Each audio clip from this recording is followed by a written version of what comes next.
Live from the National News Studio, Sri Lanka.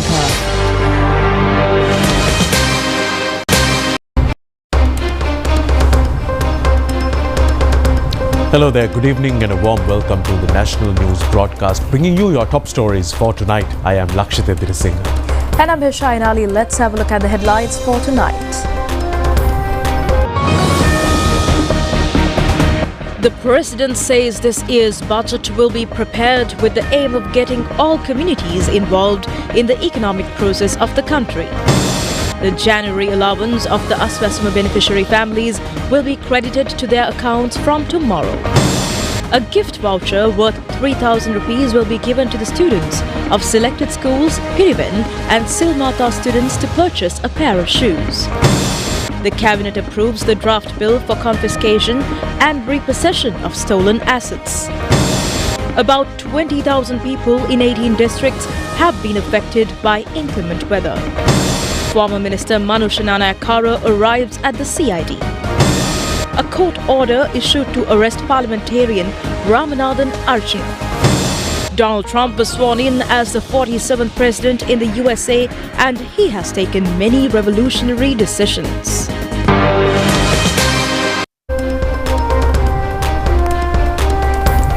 On to those and other stories in detail, and your top story for tonight is President Anura Kumara Dissanayake says that this year's budget proposal will be prepared with the aim of getting all segments of the people included into the economic process. The President made these remarks joining the pre-budget discussion held with the Ministry of Finance at the Presidential Secretariat today.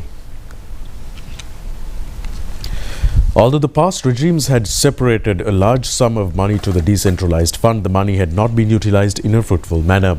Therefore, they focused special attention on allocating funds of the decentralized fund in a manner easily use the money for national projects.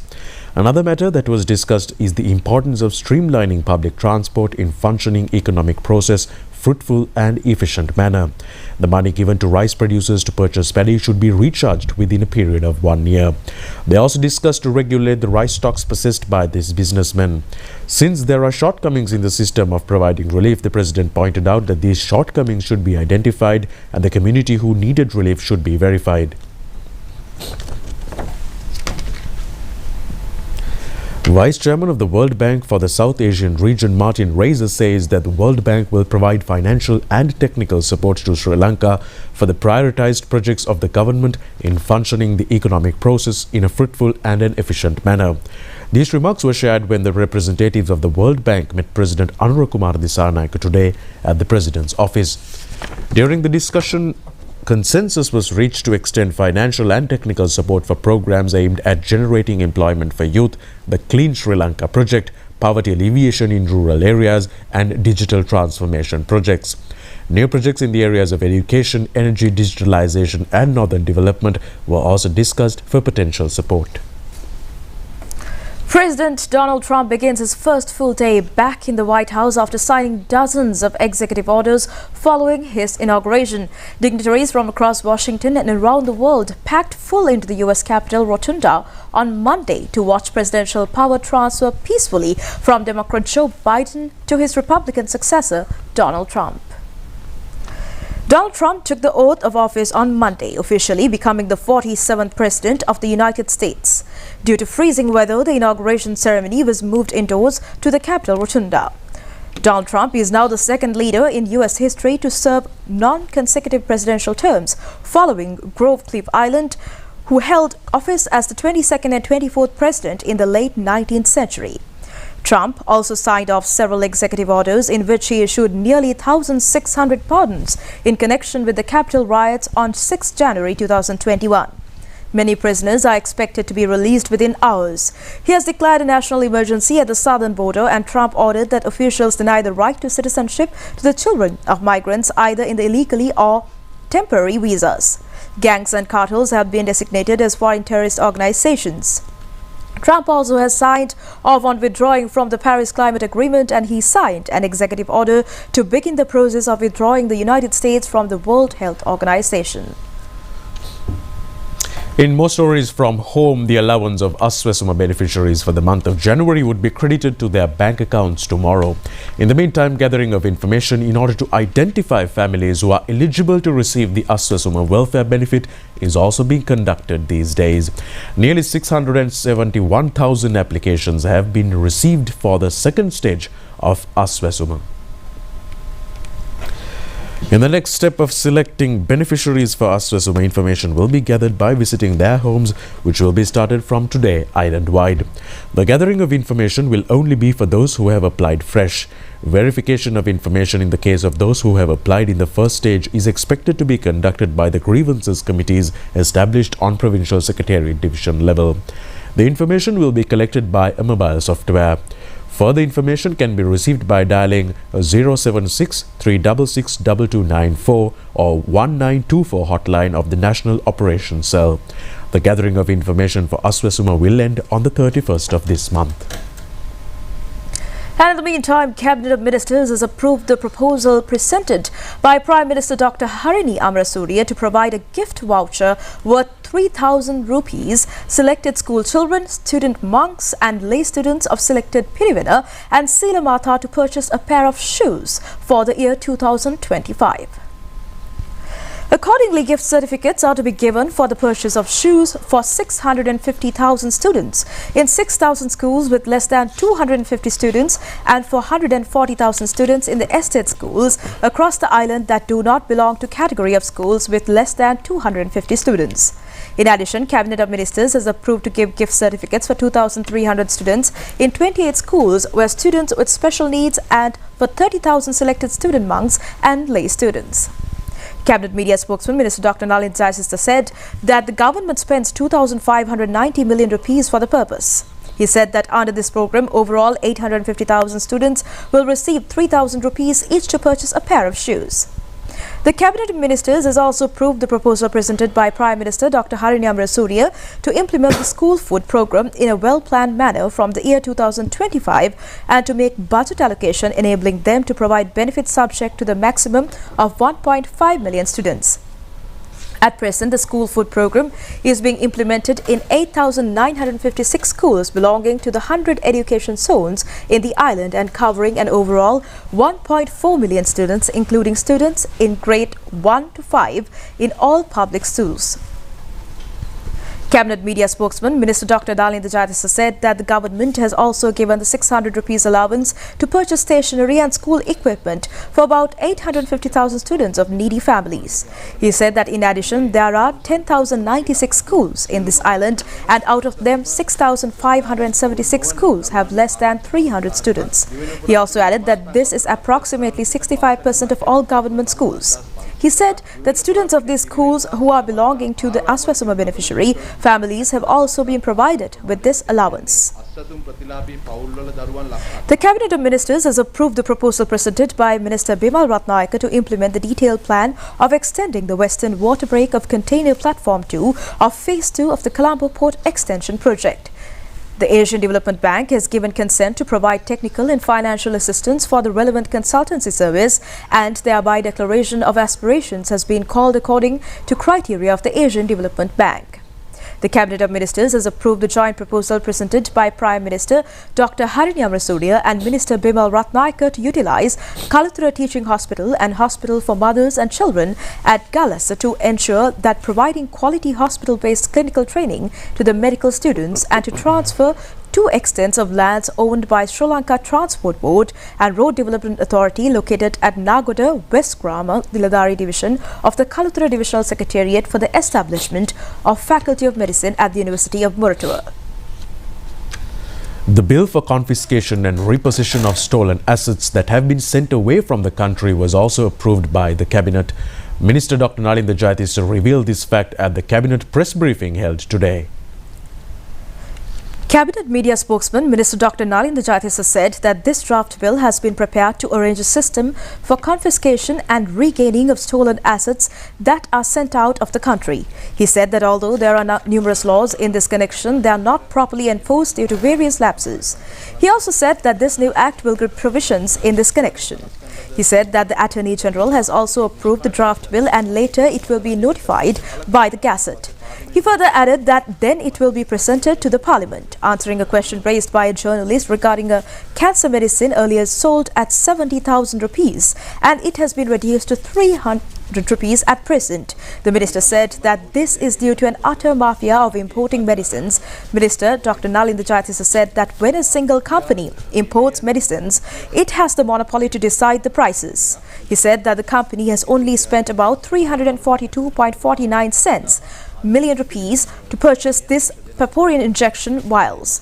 He added that in that process it has been sold at various prices ranging from 58,000 rupees to 76,000 rupees. He also said that some medicines used for heart surgeries have also been sold at very higher prices. He further added that under the new government the activities of the National Medicine Regulatory Authority have been streamlined. He said that then the price committee has checked the prices of these drugs in other countries of the region and that however in the year 2018 there was no proper system to register the drug importing companies.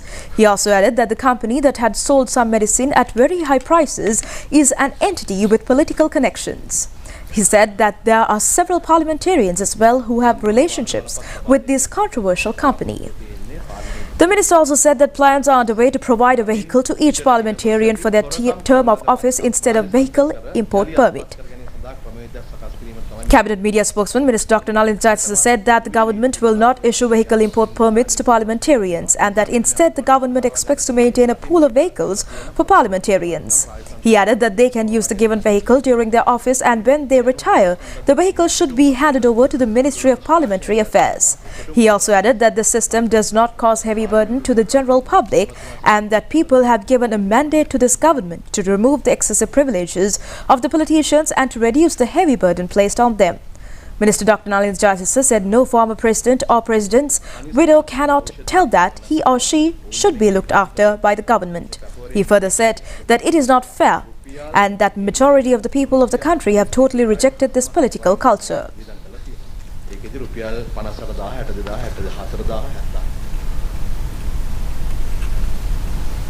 Moving on, according to the Disaster Management Center, about 20,000 persons have been affected in 18 districts due to rainy weather conditions. 2 deaths also have been reported and the center further says that relief services are in operation continuously. The Department of Met informs that a respite from rain can be expected in the coming few weeks.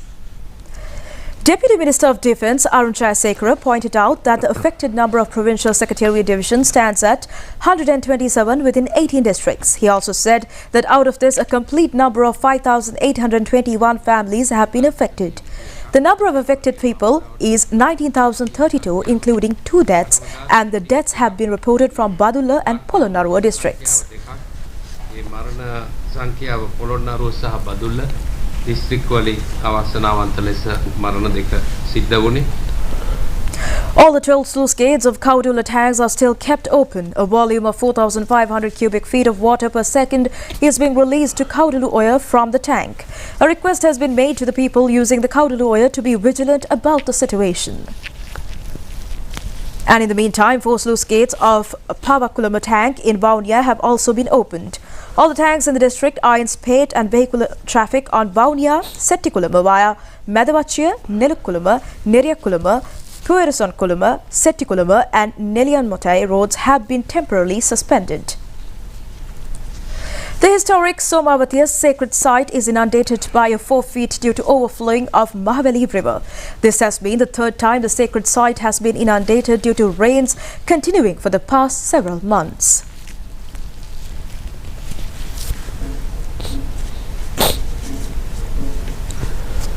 A large number of low-lying areas of Anuradhapura sacred city have been inundated as the water level of Malvatu has gone up to incessant rains. The Colombo-Batiklo main road, which has been kept closed for 2 days, have been opened only for heavy vehicles. The road has been opened with the closing of sluice gates in Parakrama Samudra. The Polonnaruwa district disaster management unit states that light vehicular traffic has been completely stopped. According to Kandy District Secretary Indika Udavatta, it has been decided that the road adjoining the 18th bend on Kandy Mahayangana Road to be kept closed during the night time until further notice. Steps have been taken to temporarily close the main road to Kandy via Padiyapalalla Walapane from Kumbulgambur Junction. This decision has been taken due to falling of large boulders near Old Quarry at Malapatawa. According to the reports, about 20 meters of the road has been caved in.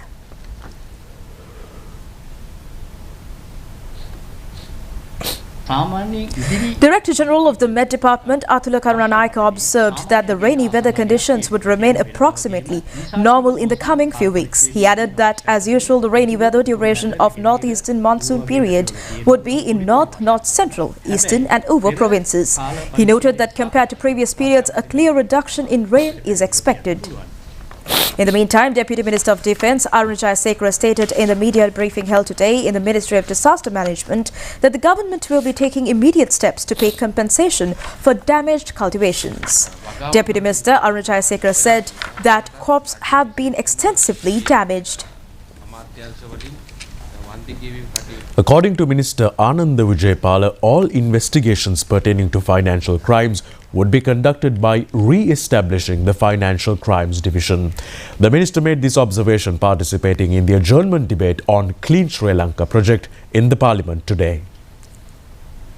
Speaking during the adjournment debate on the Clean Sri Lanka initiative, Minister Ananda Vijaypala provided clarity on the government's commitment to tackling financial crimes and corruption.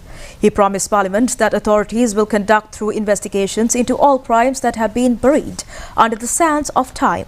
He said that the CID has 29,000 files, and with the re-establishment of the Financial Crimes Investigation Division next week, it will be assigned financial crimes files to ensure justice. He added this announcement underscores the government's dedication to addressing financial misconduct and ensuring that justice is served for the people of Sri Lanka. Claiming that enforcing the Prevention of Terrorism Act is not the policy of the government, Leader of the House Minister Bimal Ratnayaka said that the PTA needs to be used carefully until a new act is enacted. He told Parliament that the government business has to continue until new acts are enacted. The minister said that while responding to a question by SJB MP Rauf Hakim related to an incident faced by Ilange Tamil Arsukachi parliamentarian S. Sridharan at the VIP lounge of the Bandaranaike International Airport, Minister Ratnayaka said the Controller General of Immigration and Emigration has been instructed to look into the matter and submit a report, and the Deputy Minister of Defence has also been informed to look into the matter. He said it is not clear whether this is a misuse of the PTA and added that it has not been done based on government policy or guidance. The government plans to revisit the International Monetary Fund agreement to provide additional relief measures for the public. Deputy Minister of Finance Harshana Suryaperuma said in Parliament today, speaking during today's parliamentary session. The Deputy Minister noted that the IMF agreement has already undergone partial revisions under the new administration, resulting in the introduction of several tax concessions and relief measures related to tax reliefs and the assistance to school children.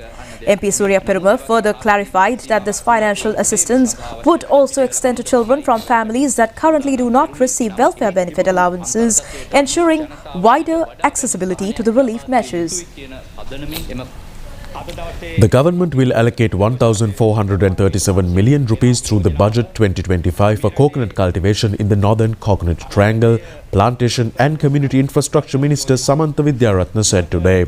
He told Parliament that the government has planned to cultivate coconut trees in 40,000 hectares in the Northern Province, and that 1,437 million rupees has been requested to be allocated from the 2025 budget. The minister said while responding to a question by MP Ajit Gihan that the government has decided to provide free fertilizer for coconut cultivations less than 5 hectares in the country. He also said a decision has been taken to allocate 27,500 metric tons of the stock of 55,000 metric tons of fertilizer received from Russia for coconut cultivation. Moving on, former Minister Manusha Nanayakara today appeared before the Criminal Investigation Department in connection with providing employment in South Korea. He has been integrated for nearly 6 hours. The petition requesting to release him on anticipatory bail before his arrest in connection with the incident of providing employment in South Korea, forwarded by Manusha Nanayakara, was taken up before the Colombo Magistrates Court yesterday. The attorney at law of Manusha Nanayakara told court that he is to appear before the CID today. According to the order, he has appeared before the CID today. Anuradhapura Magistrates Court today ordered to arrest parliamentarian Ramanathan Arjuna. This order was issued since he had disrupted the duty of traffic police officers who were on duty at the Anuradhapura area last night. He has also been accused of posing culpable disruption of duty of police officers. ඔබතුමා දන්නේ නැද්ද මේ පාර්ලිමේන්තුව යනකොට නවත්තන්න බෑ කියලා? නෑ එහෙම රාජකාරිය ඔයාට රාජකාරියට වඩා මගේ රාජකාරිය ලොකුයි. ඔයාට සිංහල තේරෙනවද? ඒ වුණාට මාර්ග නීති උල්ලංඝනය කරයි යන්න බෑනේ. හරි. එතකොට මම කරපු වැරද්ද මොකද? ඔයා නැවතුවානේ මාව. ඔබතුමා VIP ලයිට් දාගෙන අනිත් වාහනවලට අවහිර වෙන්නේ. මේ බොරු කියන්න එපා. ඔයාගේ නම කියන්න ඕනේ නෑ. එහෙම පාර්ලිමේන්තුව යනකොට ඔයා දෙන්න පාරේ නවත්තලා කරන වැඩ බලන්න. ඔබතුමා දන්නේ නැද්ද මේ පාර්ලිමේන්තුව යනකොට නවත්තන්න බෑ කියලා? Police media spokesman SSP Buddhika Manatunga said that upon the completion of the investigations, Anuradhapura Police Station informed this matter to the Anuradhapura Magistrates Court. He said that accordingly it has been revealed that the parliamentarian has committed offences under sections 183 and 347 of the Penal Code. He added that in addition, he has committed offences under the Motor Vehicle Act. He also said that then the court ordered the police to conduct further investigations and to take the suspect into custody. He further said that the police was ordered to inform the progress of the investigations to the courts on the 3rd of February. The police media spokesman said that thereby the police will act according to the court's order.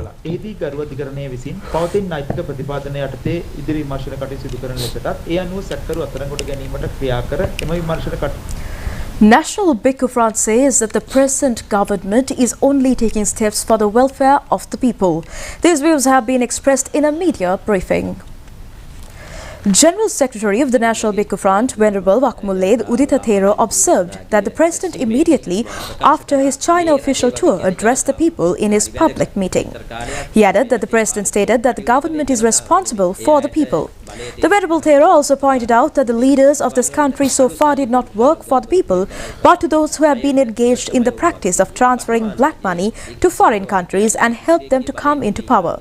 He added that the President government did not come into power in that way, but with the support of the common people. Minister Dr. Nalinda Jayatissa says that the foremost aim of the present government and the Ministry of Health is to take action to save people, considering cancer as a challenge faced by the entire nation, but not as an individual disaster. The minister expressed these views participating in a ceremony held at the ministry premises yesterday. The signing of agreements in the second stage of the project of installing X-ray clinical equipment comprising most modern technology in selected government hospitals was also completed on this occasion.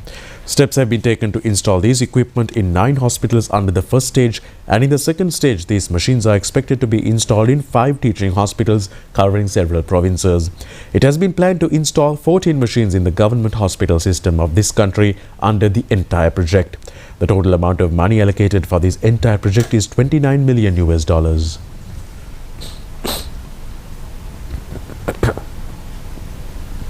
And on to more news here at home. Cheques were presented to the super winners of the lotteries of the Development Lotteries Board today at the Development Lotteries Board Auditorium. The presentation of cheques was done under the chairman of the Development Lotteries Board, M.R. Hemanta Swarnathilaka. On this occasion, cheques were presented to the winners of the jackpot millionaires and other winners. Awarding of cheques to other winners was also done parallel to this occasion.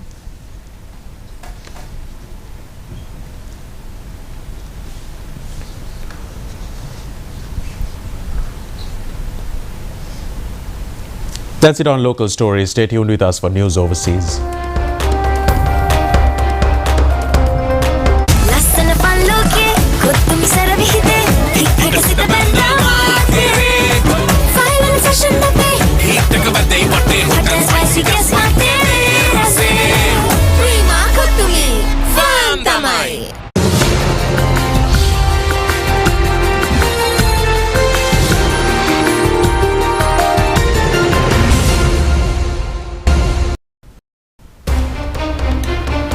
Welcome back and on to news overseas. On the first full day of peace in Gaza, rescue workers and civilians began to reckon with the sheer scale of the destruction to the Strip. Gaza's Civil Defense Agency service said it feared there were more than 10,000 bodies still buried under a vast sea of rubble. New images from Gaza following Sunday's ceasefire showed scenes of total devastation wrought during 15 months of Israeli offensive, particularly in the north of the enclave. The UN has previously estimated that 60% of structures across Gaza have been damaged or destroyed. Though the sounds of bombing were replaced by celebrations as the ceasefire began on Sunday, the reality facing people across Gaza remains desperate.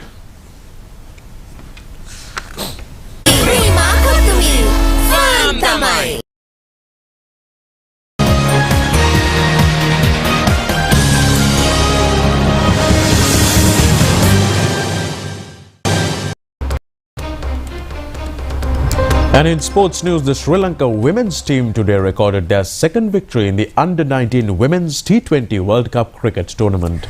And they beat the West Indies women's team by 81 runs. The match was played in Kuala Lumpur, Malaysia. After winning the toss, Sri Lanka team decided to bat first. They scored 166 runs for the loss of 5 wickets in their 20 overs. Sanjana Kavindi scored 38 runs while Manudinana Kaura contributed with 37 runs.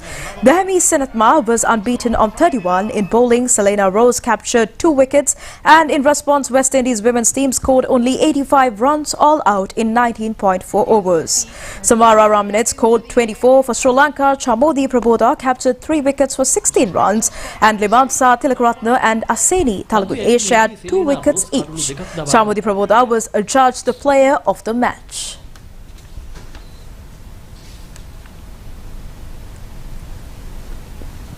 The Killer, edited by former prominent cricketer Lasith Malinga, was released yesterday. A large number of veteran cricketers and coaches also joined the occasion. The Killer contains 21 aspects about cricket. According to Lasith Malinga, it would be an important book for the cricketers of the young generation. Veteran cricketers Sanath Jayasuriya, Natapattu, Mahela Jayawardena, Chamin Devas, Dhammika Prasad and Ajanta Mendis were also present on the occasion. Officials including the chairman of the Sri Lanka Cricket, Sammy Silva, also participated in the event.